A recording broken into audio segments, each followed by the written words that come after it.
তো আমরা আসলে চাই ইসলামের দুশ্মন ইরান সরকার, খোমেনি, ইসরায়েল, আমেরিকা এরা সবাই ধ্বংস হোক।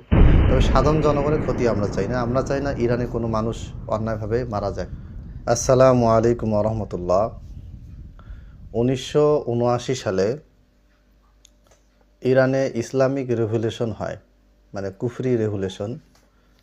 তো এই রেভলিউশন হওয়ার পূর্বে আয়াতুল্লাহ রুহুল্লাহ খোমেনি এটা একটা উপাধি, এটা সর্বোচ্চ সুপ্রিম লিডার, সর্বোচ্চ আধ্যাত্মিক নেতা যে হবে ইরান, যার কথা মতো ইরান চলে, তাকে এই খোমেনি উপাধি দেওয়া হয়।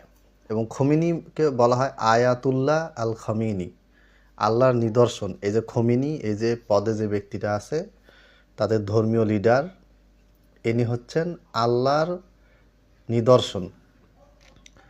খোমেনির আকিদাগুলো নিয়ে আমরা কথা বলবো ইনশাল্লাহ।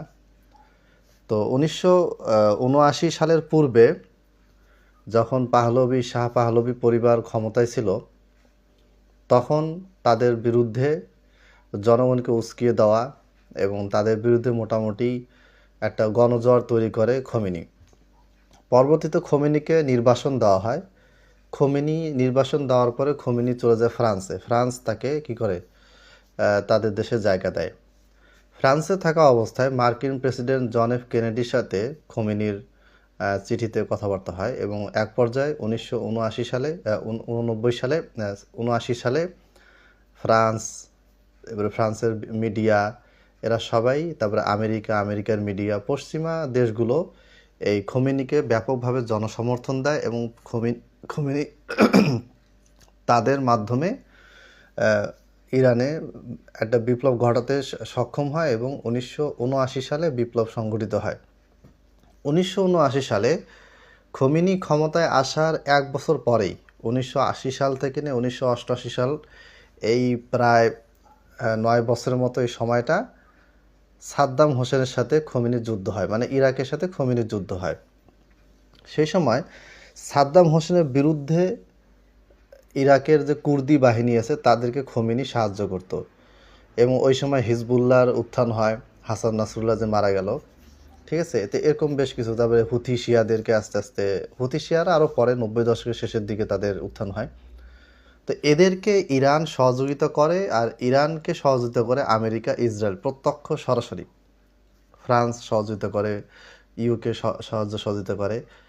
তো এখানে কেন সহযোগিতা করেছিল?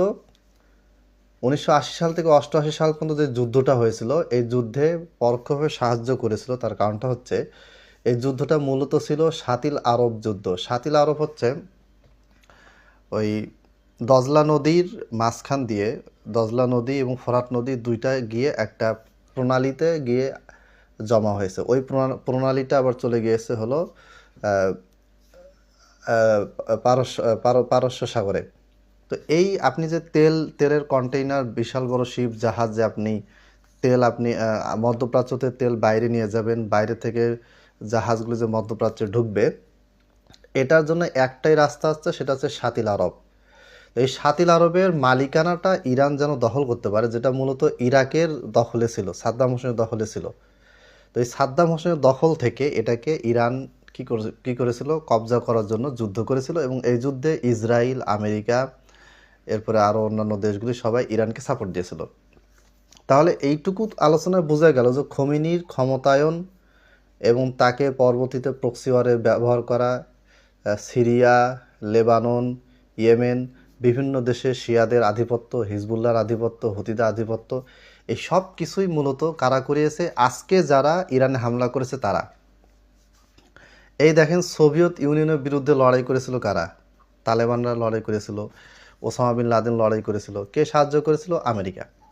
পরে ওসামা বিন লাদেনকে কে মেরে দিল? আমেরিকা মেরে দিল। মানে আপনাকে তারা ব্যবহার করবে এবং পরবর্তীতে আপনার সাথে যদি আমেরিকার দ্বন্দ্ব হয় তখন আমেরিকা আপনাকে মেরে দিবে। এটা হচ্ছে পলিসি, এটাই চলে আসতেছে। এটা খুবই সিম্পল, সহজ একটা জিনিস। এই কাজে খোমেনিকে ব্যবহার করা হয়েছে, এটা নিয়ে যদি কোনো দ্বিমত থাকে তাহলে এটার উপরেও আলাদা দলিল প্রমাণ দিয়ে, বিভিন্ন ডকুমেন্ট নিয়ে অনেক লম্বা আলোচনা করা যায়, কিন্তু প্রয়োজন পড়বে না, এগুলো অনলাইনে অ্যাভেলেবেল পাবেন। তাহলে খোমেনিকে কারা মারলো? খোমেনি এখনও মরে নাই, মানে এখনও ক্লিয়ার না, ইরান থেকে এখনও এটা দেওয়া হয় নাই। এবং বেশ কিছু বড় বড় নিউজ তারা এখনও চুপ আছে, মানে তারা এটাকে আনকনফার্ম নিউজ বলতেছে যে না পাওয়া যাচ্ছে, তথ্যটা পাওয়া যাচ্ছে। ইসরায়েল প্রচার করতেছে, আমেরিকা প্রচার করতেছে, কিন্তু বাস্তবে খোমেনি মারা গেছে কিনা এটা এখনও প্রমাণিত না। ঠিক আছে, মারা যাক বা না যাক সেটা বিষয় না, বিষয়টা হচ্ছে যে এখন ইরানের সাথে যে সৌদি আরব যুদ্ধ হচ্ছে আমেরিকার এবং ইসরায়েলের, এই যুদ্ধটা হওয়ার মেইন কারণ যে ইরানকে এখন তারা নিজেদের জন্য হুমকি মনে করতেছে।